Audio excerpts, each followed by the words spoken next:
Hey, walk with me.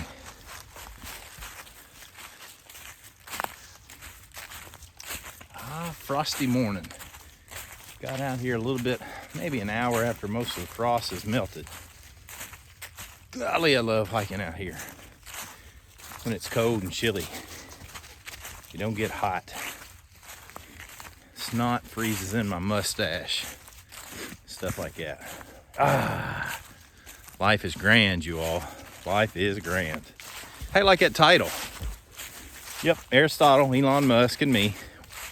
We're best buds, if you will. Brus. What's up, bruh? We're brus. Let me explain. So Aristotle wrote many years ago that at some point in time, you've got to look at the first order of things to start to understand moving forward. Elon Musk has embraced that as much as anybody I've seen in the modern era, or at least of the people I know. Obviously, he's in the news, and there's innumerable scientists out there that are not in the news that do the same thing. And if we were to break it down, it's this first order of things that connects me to Aristotle and Elon Musk. You know I'm saying that jokingly, right? They have no idea who I am. Aristotle's deader than a door hammer, and Elon Musk has no idea who I am. But I think I might tag him in this just to see. Anyway, first order of things. So as you look at any skill that you might want to do, any gear that you might want to build or design, first try to consider the first order of things. And I keep saying that, but I'm not really describing what that means. But here's what it means, is that typically we are taught, particularly in this country, through our educational system, how to think by analogy. Meaning we think of how other things relate to other things and then formulate a solution to whatever it is that we're questioning at the time based upon that. And, you know, and this is no criticism of our instructional teachers per se. It is of the instructional system, of our educational system. Critical decision making, thinking of first order of things, unless you're in physics, for example. That's where I first heard of this, in physics at the University of Kentucky in my first semester at the University of Kentucky as a mechanical engineering student. I didn't make it very far. I wasn't cut out to be an engineer. But I love the idea of first order of things, breaking things down into simple, fundamental building blocks, and then working out from there, instead of taking an analogous form of something and then moving out from there. Let me show you how this shows up in the modern bushcraft survival era. You watch a YouTube video, you see some person do something, and then you repeat it. I'm not saying there's anything wrong with it, especially if it develops a skill set that is useful to you. But to actually develop a skill set that you own, there's a big difference in you mimicking, parroting information from somebody, and then you owning the skill. And that's what I feel like we do really well at Nature Line School, is teaching people how to own their skills. Then the key to doing that is to breaking things down into first order principles. Let's just look at an example, fire building. When I first started teaching in 2006, I learned a lot of what I do through osmosis of just being with my dad and my uncles. We did a lot of period correct reenacting. We spent a lot of time in the outdoors. When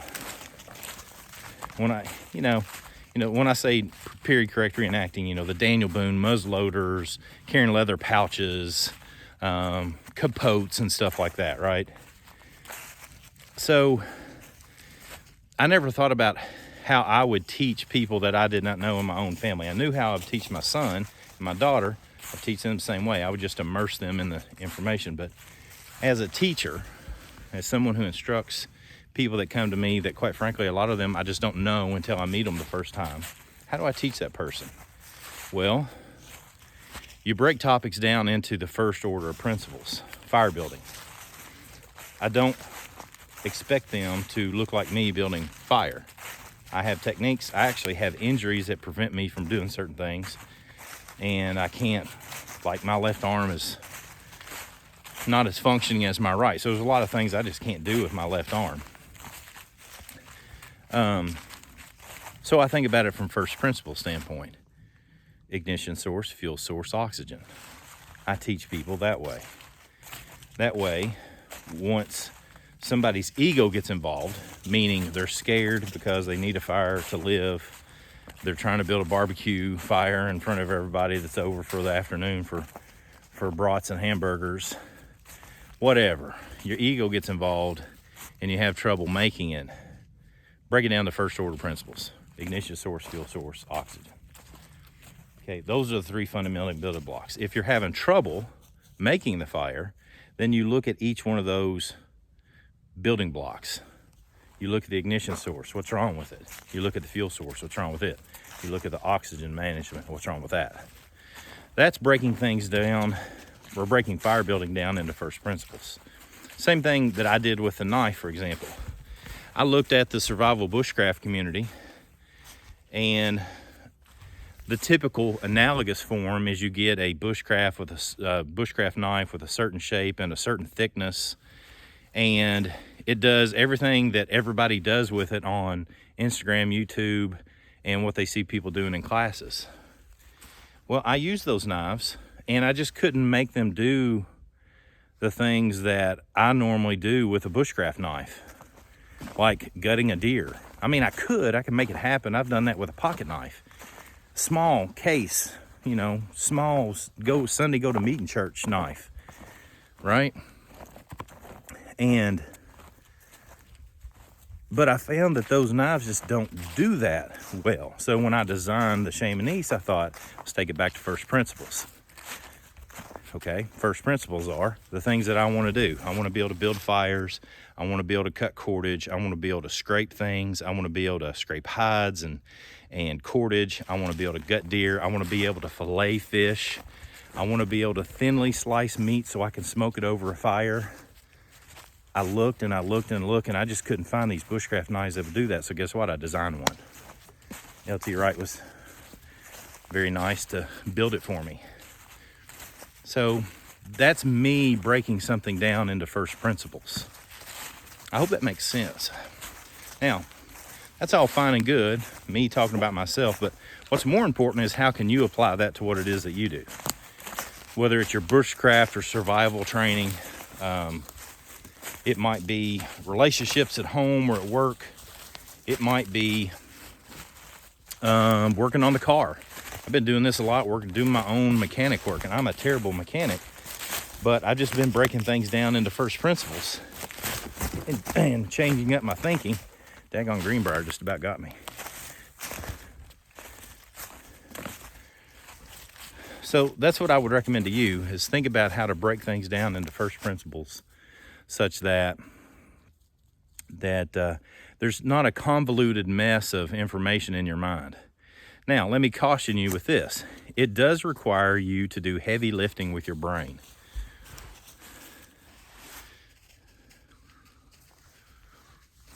I don't understand what you mean, Craig, heavy lifting with your brain. Well, it's going to require you to be a thinker. Because if you're not a thinker, and what I mean by that, let me turn this around here. If you're not a thinker, you can't literally put into practice this idea of order of first principles. And to make a plug for Nature Reliance School, that's, quite frankly, that's what I'm all about. And Tracy's the same way. Jennifer, when she teaches her coursework, she's the same way. She thinks the same way when she does her photography for Facebook and Instagram. She breaks things down into order of first principles. What's simplest? So that's what we build at Nature Reliance School when you come to our classes, whether it's a Zoom class or a hands-on workshop. And if all you do is take the freebie stuff you're getting here on this social media profile Instagram, YouTube, Facebook, wherever you're watching this, then, you know, obviously I would love for you to support us financially through classwork or buy gear or t-shirt or swag or whatever. But quite frankly, I'm dedicated, and I've always been dedicated to doing some stuff for free. And that's what this is for.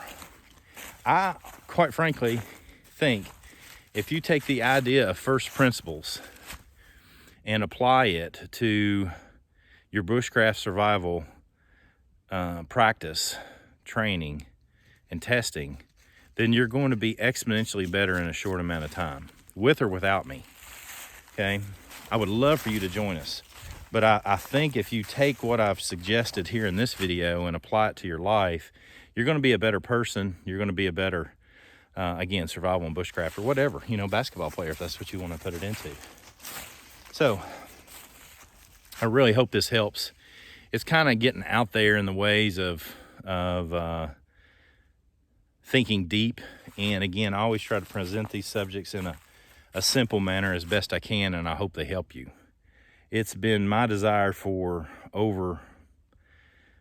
since 2006 to do everything I can to help people be better prepared and to be the rule, not the exception, particularly when it relates to survival.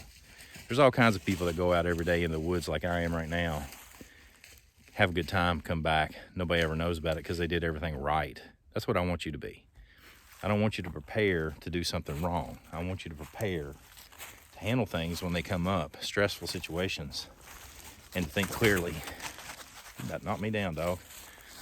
This dog is crazy, you all. And to handle yourself and your family. All right, that's it. Come on, join in. Let's learn together, you all.